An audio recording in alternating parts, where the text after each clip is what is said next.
बिना किसी प्रॉब्लम के मेरी जिंदगी आराम से गुजर रही थी, लेकिन 30 अप्रैल की रात को आए उस कॉल से मेरी जिंदगी का रुख ही बदल गया।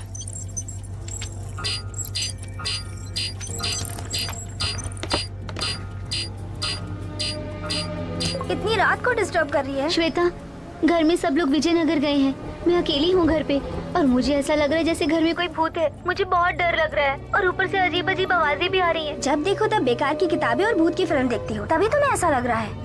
नहीं यार, सबके घर में बिजली है, एक हमारे घर को छोड़ के। सच में यहाँ पर कोई भूत है, प्लीज तू मेरे घर आ जाना। मेरे घर वाले तो नहीं भेजेंगे, तू एक काम कर, घर में सारे दरवाजे और खिड़कियाँ बंद करके काली माँ को याद करके सो जा। भूत भूत कुछ नहीं होता है, समझी?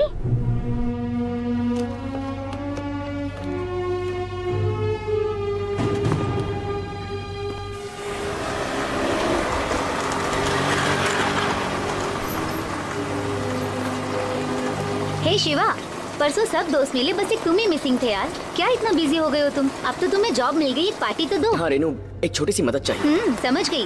बिना मतलब के तो तुम कभी फोन ही नहीं करते। हाँ बोलो। इस वक्त कहाँ हो तुम? मैं घर जा रही हूँ। तुम्हारी बगल वाली गली यानी 19th एवेन्यू में एक बंगलो है, नंबर 32। वहाँ कोई लड़की है जो बहुत डरी हुई है। I think she needs some support. ठीक है, चली जाऊंगी। तुम्हें पता है उस दिन पद्मिनी ने क्या किया? वो बातें बाद में होती रहेंगी, तुम पहले वहाँ पहुँचो और कोई इमरजेंसी हो तो मुझे फोन करना। Okay bye. शिवा सुनो तो।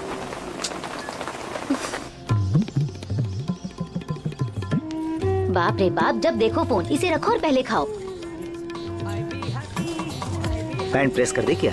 मैं अकेली कितना काम करूंगी, तुम पेपर छोड़ के खुद अपने कपड़े प्रेस कर सकते हो ना।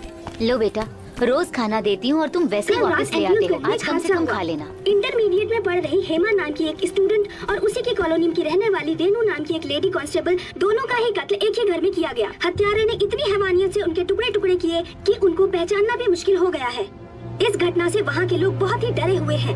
उनके अपनों का दुख देखकर वहाँ के लोग डर के मारे हेमा मदद के लिए चिल्लाई होगी और उसी एरिया में रहने वाली कांस्टेबल रेनू उसे बचाने के लिए वहाँ गई होगी, ऐसा पुलिस वालों का कहना है।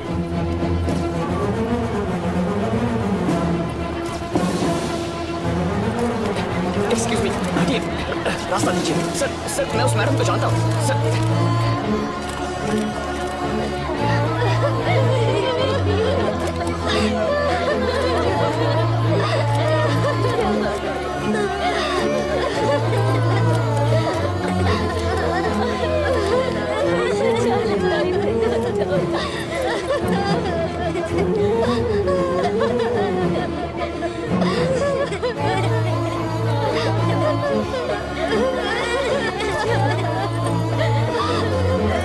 मैडम जरा जरा आइए।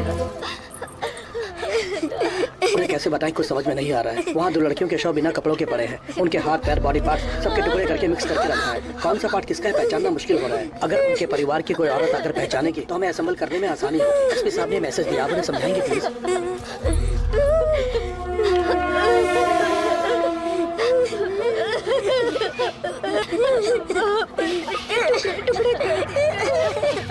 तुम जाकर जरा देखो ऐसा।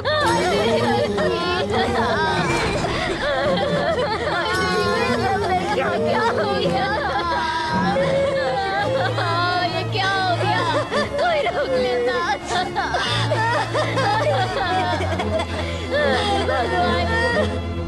सर है।